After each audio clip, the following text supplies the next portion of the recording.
Hello, everyone, and welcome to Entertainment Expansion. We are your hosts, Tyler Callahan and Mike Ferrante. Mike, how you doing? Well, Tyler, as always, I'm chilling like a villain on some cheap penicillin. I think Paramount might need some penicillin after this latest movie they released. Yeah, we're in the middle of the summer movie season. We've had quite a few big hits, great movies, Guardians of the Galaxy 3, pieces of trash like The Flash, and now we have Transformers Rise of the Beasts. My personal opinion, it kind of falls in between those two. But obviously, we're going to talk full spoilers. Uh, Pretty simple. Transformers: Rise of the Beasts. It is the seventh movie in the franchise. If you could believe it. It is. It's kind of weird, and it is going to be one of my points to talk about later on. But it is a direct sequel to Bumblebee, which came out a few years ago. But it may or may not be a prequel to the Bay films. Kind of questionable there. They like to Yeah, play coy with that. seems like Yet they're trying to jumpstart the universe a little bit or Yeah, but restart it. also based on the ending, it seems like they're like, all right, well, if you don't want to go back to Bay films, we have a new idea, which we'll also Yeah, mention. well, But we'll hey, get into that. yeah. Mike, you have not seen all of the Transformer movies. I have. Not that I'm a big Yeah. fan. It's just as a movie guy, it's kind of my. I just happen to watch them. As someone who has not seen all Transformers movies, what'd you think? We're gonna disagree here, but I still like the first two better than this one. Even the first two. Yeah, You're even counting two and not three? I, it's been so long since I've seen three. Three is the best one, but all right. It would be unfair of me The only to downside to comment on it. three for me is that the Linkin Park song's kind of weak. Okay, One and two had glad, bangers. glad, glad that's a big point for you. But anyway, Yeah. Overall, the movie didn't wow me. mhm, And not for nothing, the fight scenes weren't all that great. they felt pretty Weak. hollow, I would say. Yeah, Um, for as terrible as the Bay movies are, and they are, there's good um, action. you get good action. And it's not like some of this like Jason Bourne, let's shake the camera so fast you don't know what's going on. No, you see clearly what's happening with the fights. Yeah, And it's and good. somehow there's real explosions in the Michael Bay films. He doesn't cheap out on that shit. Some of the CGI for these explosions, I'm like, how'd that get past? Exactly. But then again, the Flash got passed, so Different studios. I can't expect Paramount to have slightly higher standards here. it all went to Mission Impossible. Clearly. Yeah. Let's talk about some of the really annoying characters, shall we? Okay. Mirage just annoyed the fuck out of me. Damn. All right. Is this really going to be one of those episodes where we just disagree? I like Mirage. See, I didn't. Look, I'm not a Pete Davidson guy, but honestly, I think this is one of his better roles. See, here's the fucked up part. I didn't even know it was Pete Davidson until the end. Did that change your opinion on the character though, or did you already find him No, it annoying and didn't. you're like, that's why? No, it didn't. It just made sense why I found it fucking annoying. Then all the pieces just fucking clicked. But no, so there's Mirage. I think the biggest letdown for me was Optimus Primal. He didn't do jack shit in this entire fucking movie. Yeah, you're right. He Like they made a big with deal, like, beasts oh, in the title or the subtitle of the film, there's not a lot of beasts. that do anything. Yeah. They transform once, which is kind of a shame because their transformations, like what they transformed to, looked amazing, and you see it for like 10 minutes. Yeah, and listen, they made a big deal out of it. Like Optimus Primal, he was gonna kill Scourge. He was the one. He's like, I'm gonna get revenge for my daddy or whatever the fuck he was. For him to just fucking sit back and do fucking nothing, let Optimus Prime handle it. Like, really? He knows who the MC is. I guess. And then here's a confusing thing: how how he goes, "Oh yeah, I was named after you." What, Yeah, all right. what's going on with this universe? Is it a prequel? Is it a like? Were they from Okay, a so different I had to dimension? look this up, and one of my points about this movie, and this is a knock against the movie, is that this is clearly a film that was uh cut. It was changed quite a bit in the editing room. And there was two things that caught my eye in this. One is what you just brought up. Because when I heard that too, I'm like, what the fuck? They've been here thousands of years. They make the whole point. It's in our ancient history. And then when I read online, the throwaway line at the beginning of the movie about the MacGuffin, right? The crystal, right? It's very important. It's the whole reason the movie happens. Yep. The crystal allows you to travel through time and space. So they Got traveled it. back in time and then went to Earth. Now, it doesn't explain how the main bad guy henchman also got to Earth, but explains how they got there. So they went back thousands of years, back before Optimus Prime was the big hotshot, and that's why. Because you also hear lines like, "Oh, I didn't expect him to be like this." So, like, clearly there is a legend passed down about Optimus Prime at least. Yeah. And then the second thing, I don't know if you noticed this, but during the final battle with Scourge, right, they are able to knock off his mask, and there's a dramatic shot up to his face, like it's going to be a big reveal, and it's just nothing. Yeah. Like, okay. I had to look that up too. The rumor, apparently, an early cut of the film, if they kept with it, the twist would have been that was also Optimus Prime from the future, who got corrupted by Oh. Unicron. Since we're talking about corrupted by a Unicron, what was the giant fucking bird's name? Oh, they kept. I'm gonna have to look that up, yeah, because I could not get Yeah. So Air let's talk about Razor, that. Air Razor. Yeah. Air Razor, right? So they made Oh. a big deal. Scourge can corrupt people by touching them, right? Hmm. He touched the fuck out of Bumblebee, doesn't sound right. And he also fucked up Optimus Prime and Mirage. Why didn't they turn? See, my issue isn't with that. My issue is clearly they know something is wrong with Air Razor. Everyone notices, and they're like, "All right, we're gonna let you sleep on it. Yep. Maybe you'll be fine in the morning. Yep. It'll be good. It'll be good. I know you might become a murderous bird at any point, but I'm gonna go sleep in this tent."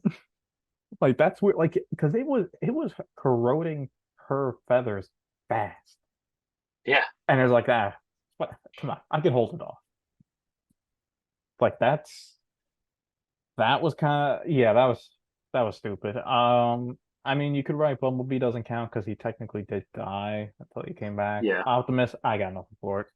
Yeah. It's. But while we're on the shit abyss train here, let's talk about the knockoff Iron Man suit, shall we? Yeah, I like the idea and concept. It doesn't look good. No, no, it doesn't. Uh, It's like, And all also, it's right, kind of Mirage, confusing. So, like, for Mirage, right? did you die? Did you not die? Like, Like, which one like, is did it? he die? Like, is his consciousness in the armor? And like, if so, why couldn't he talk to him? Kind of like a Jarvis kind of thing. Because when he Yeah. rebuilds them with pieces, he's like he acts completely fine. Yep. Yep. This is a script that needed like 5 different passes and like not to be hacked in the editing bay because clearly they had a Yeah. bigger idea going on here. Yeah. And let's also be honest. No one really died in this movie. There was like 5 death fakeouts. Maybe Airraiser, only one that actually died. I mean, hasn't this become a big trope for the Transformer movies? Like Dark of the Moon had all the Transformers blowing up in a space shuttle, and they were quote unquote dead for like 30 minutes. In movie wise, right? That's how they take over Chicago. So they all magically, they all blew up in the space shuttle. You had that. You had Bumblebee almost dying in the last night. You had Bumblebee dying for. I don't like how they sidelined Bumblebee in this movie. That's very fucking cheap, I gotta say. I get it. It helps raise the stakes if you take out a main character early on, but I feel like they kind of did him dirty considering his movie's the only reason they're keeping this franchise going. Yeah. And it's like, oh, and then the voice. Can he please just talk like a normal Transformer? Please. Yeah. Like, how long has this fucking voice box been fucked up for? The thing is, they fixed it in last night. Well, this is before that. So, I know, but like last night it fixes and he's able to snap Optimus out of his murderous rampage, whatever. Bumblebee, well, it's the 80s, so they just found him, so it's broken because he crash landed, and now it's still broken. It's like, take him to a mechanic, please. Using catchphrases from pop culture was an interesting concept in the first movie. it got old really fast, It though. got old real quick. Yeah. You know, Not one the of the fun most way. popular characters in this franchise, and he can't even speak English, technically by himself. But I mean, technically, he can. you know, one thing I didn't like about this movie, and I was kind of annoyed, is Optimus Prime. I did not like him being an asshole for most of the movie. Why not? Oh, see, I'm beginning to think, was he always an asshole? I might have to rewatch I might have to the rewatch first one. some of the kids shows. No, because like in the movies, like he's an asshole in the fifth because he's evil. He's an asshole here. In third, he's nice, but he is straight up brutal when he kills someone. So it's like in my head's being warped now. Like Optimus Prime, movie wise, is somewhat nice, but can get really real asshole real quick and loves murder. Yep, And I don't sounds about remember right. that being the same character from a kids show. Yeah, I don't know. I don't know Like he either. seemed nicer in the first movie, all the way back. He did. Like I don't know what happened. I get it. This is a prequel, but like still, like I just feel like he's too much of an asshole to the humans for no reason. Yeah, Primal was definitely cooler with the humans. Yeah, he had a couple thousand years and chilled them out. Fair. Yeah, I mean the action was it wasn't good. No, It was very paint by the numbers. There's nothing that stood out. Unicron, was a giant tease. Obviously, Unicron is one of the big great villains but from the Transformers series next to Megatron. yeah, Just teased. What else? The I don't count this as a negative, but I will say I will give them props for this. They held back themselves from just teasing or showing Megatron at all, which I respect, yeah, considering they used him so much in the first five films that by the end of the fifth one, he just like half damaged in the desert, and it's like Megatron time. It's like we moved on, we moved on. Come on. So I give him. Look, I like Scourge. I thought Scourge was cool. yeah. I thought he was a pretty decent villain. He Yeah, fucked everybody up. he was. And then which is a shame because then like he goes talk to his boss, and it's like you're a little bitch. Yeah. Well, I mean, he's facing up against a fucking Yeah, I planet know. of a machine. Still, like a contrast is a little steep. Yeah. Is there anything you liked about the movie? I don't really know. Okay. Certainly didn't like the fucking ending either. Well, all right. Hold on. Let me get out what I have to say positive about the movie, and then we can talk about that ending. Because Yeah, sure. Go for it. um, The yeah. floor is So yours. thank you. So I understand this is very low bar. This is a low bar toddler can get over, but these are the best human characters uh in the franchise. Mm, Now, Haley Steinfeld and John Cena from Bumblebee were also pretty good, but it's quite clear, and I know this might shock you. Brace yourself. mm. Michael Bay can't write good human characters Have you seen Trent? He's a pretty good human character. because, like, the first three movies, Shia LaBeouf character arc stops and ends with Optimus over and over again. Well, yeah, John Turturro in the first movie is pretty good. By the third movie, he's a running joke, and Megan Fox is eye candy. You would think, okay, fresh start. We get Marky Mark in, and the new cast. Still doesn't work. So you're forgetting the very important thing about Marky Mark. He can't act. You would think he's perfect for a Transformers series. Maybe that's why Michael Bay liked him so much. Put him in two movies. Yeah, I don't know. But and look, it's not a big thing. Obviously, just because they're good human characters now, it obviously does not fix the issue. Because look, we're here to see robots fight and kick ass, and that was kind of lackluster in this movie. It was. So as much look, it's great they got human characters down pat. I did like the character arcs they went through. The acting was good. If these movies are supposed to make me feel like a kid again playing with my Transformers toys, I didn't feel like that, and I was kind of bored halfway through. Yeah. But hey, It, we might be getting GI Joe. yeah. Let's Well, talk what'd about you think that. about that little twist ending? Doesn't make any fucking sense. See, just see, Like, this throws a monkey wrench into is this a prequel to the Bay films or not? Because I I thought don't they were think. going with the prequel to Bay films when the crystal was destroyed. That's how you can write, oh, they were stuck here anyway, and they were telling Transformers to come here because they Yeah. can't leave.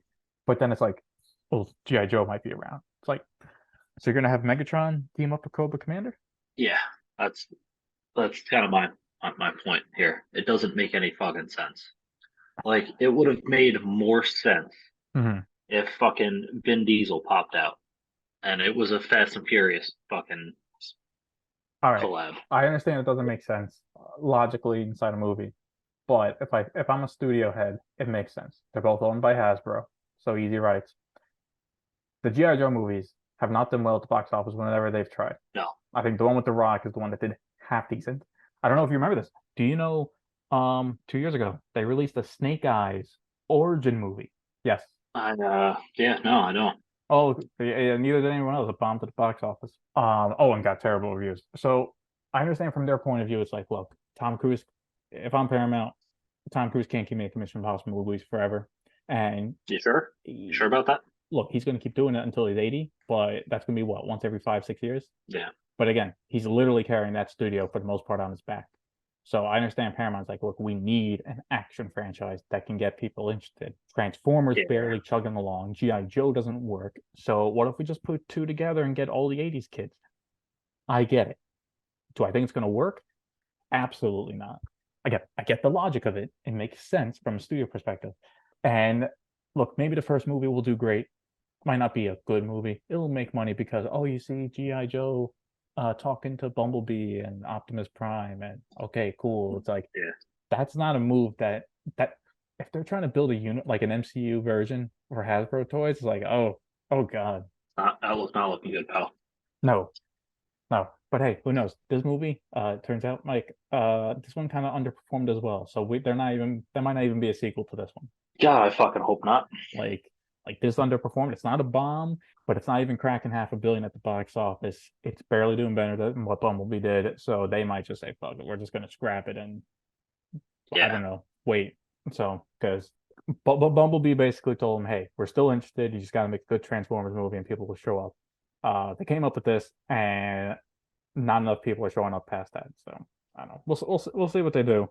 So yeah, you got a recommendation? Should people watch Transformers: Rise of the Beasts? no, nope. I do not recommend it. Not in the slightest. Uh yeah, for this part of the episode, I do agree with you. I don't recommend it. Honestly, this is one of those movies that's perfect for a plane ride. You're just looking to kill a couple hours, right? You're not fully focused on the movie. You're eating, you're on your phone. If you're on a Yeah, flight, you got a couple hours, you got to knock out a couple movies. Watch Transformers there. Perfect. Otherwise, don't. Just don't. yeah, it's garbage. Yeah. Film, not good. But as always, these are only our thoughts about the movie. We're curious. What did you not like about Transformers: Rise of the Beast? Feel free to always let us know at Entertainment Expansion. Check us out on Instagram, Facebook, and YouTube. As always, thank you for listening.